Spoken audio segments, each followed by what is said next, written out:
Okay, so I just want to kind of chat briefly about Candace Owens leaving the Daily Wire. We'll say that. We don't necessarily know what happened, if she quit, if she was fired. I don't know. If you know, comment below. I'm sure she will come out. It looks like she has some other interviews coming up, like with the Carter family. I think she's going to be on that platform. But I would highly encourage you, if you are leaning more moderate or conservative, to go listen to the latest conversation that she had with the Breakfast Club. I thought that she brought up a lot of good points, really, about Black America. I thought I agreed with kind of a lot of actually of what she said.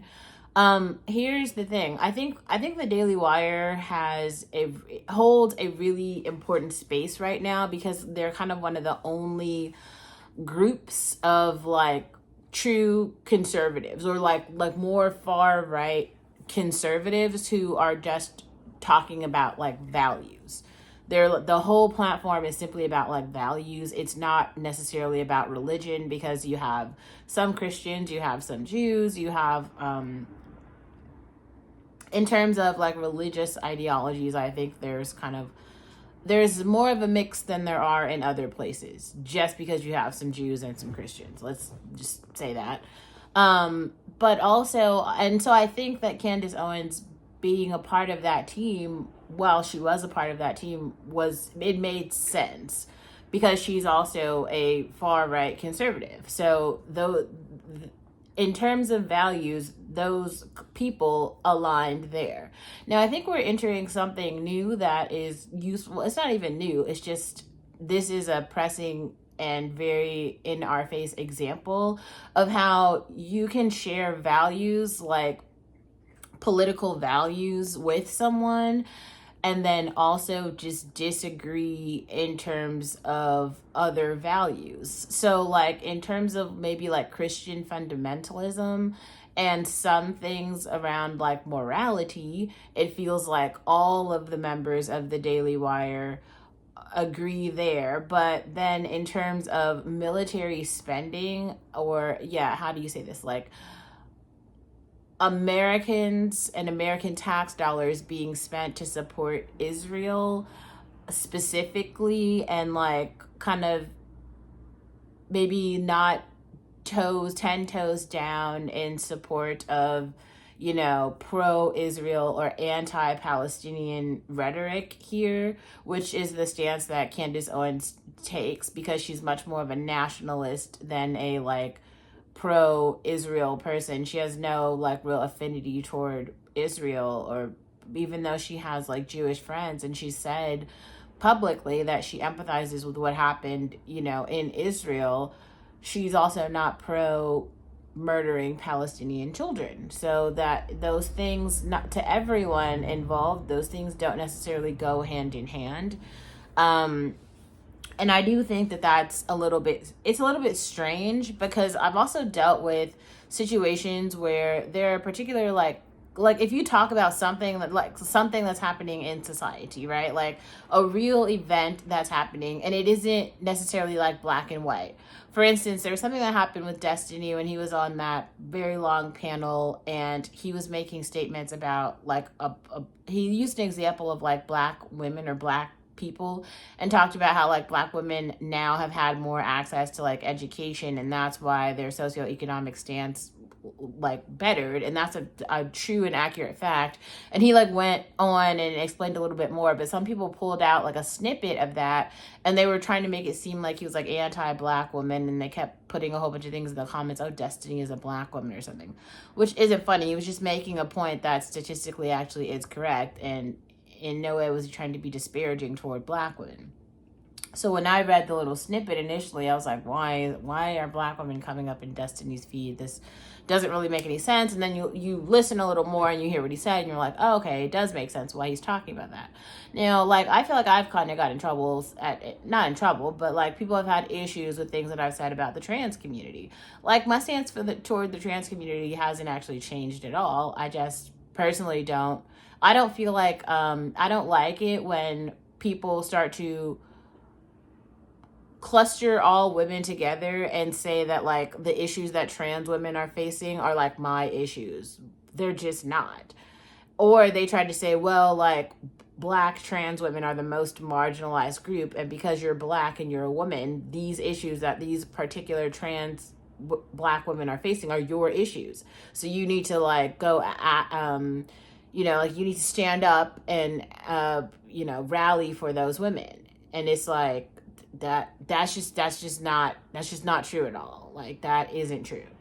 Don't get me wrong, because I completely understand that issues that the trans women are facing are not good. Like, there's a lot of issues in that community, but also, like, I'm just not a trans woman, and I'm not going to sit here and pretend like I understand all of the issues and I can speak to them and I am very passionate about them. I just don't.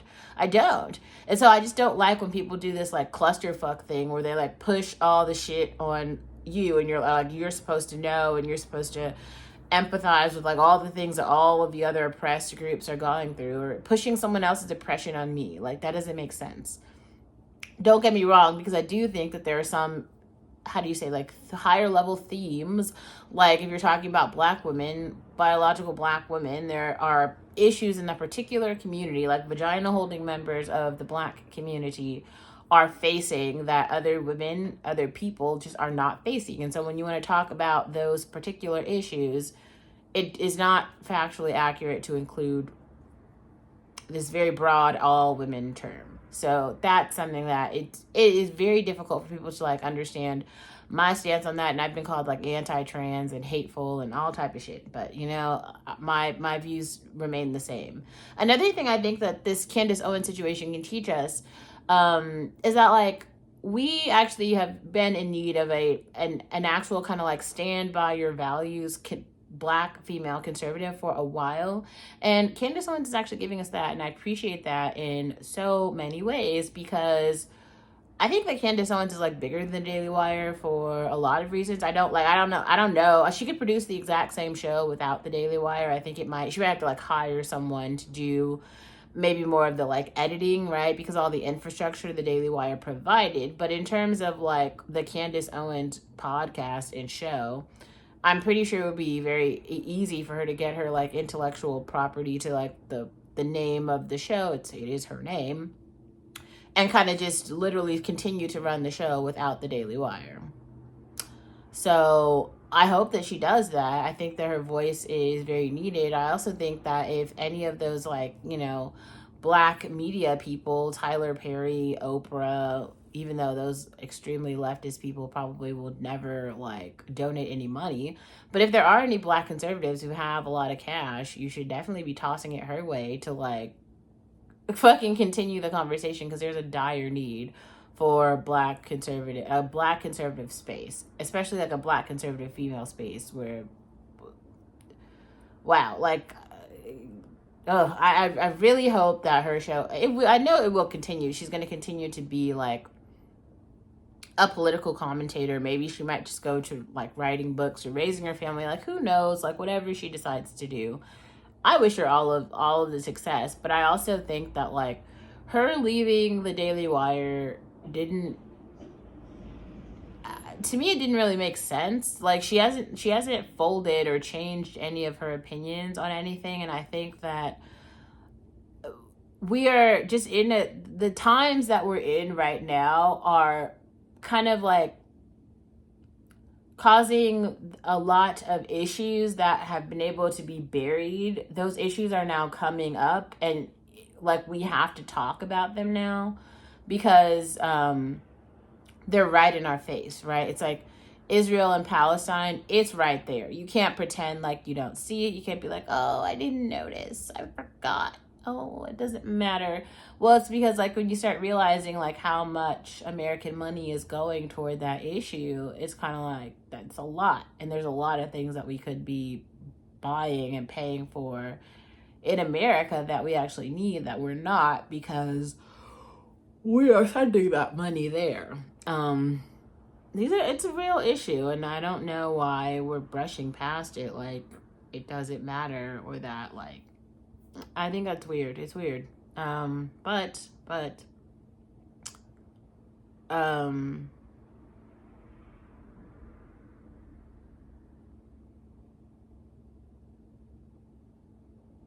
Yeah.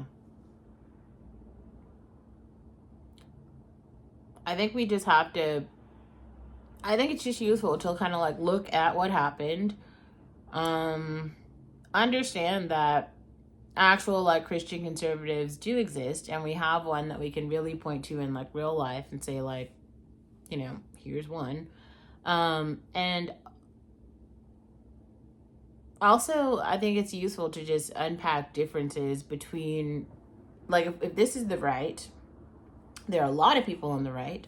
If this is the left, there are a lot of people on the left, but like not all people who are like more generally over here share the exact same values on every issue. So I think we're unpacking what it actually means to be a conservative. Like, what does it actually mean to be conservative? It doesn't just mean that you're Christian. It doesn't just mean that you're pro-life. There's a lot of other issues. Like, really every single thing is political. Like, doing things, not doing things, saying things, not saying things, engaging, not engaging. It's all political in reality, right?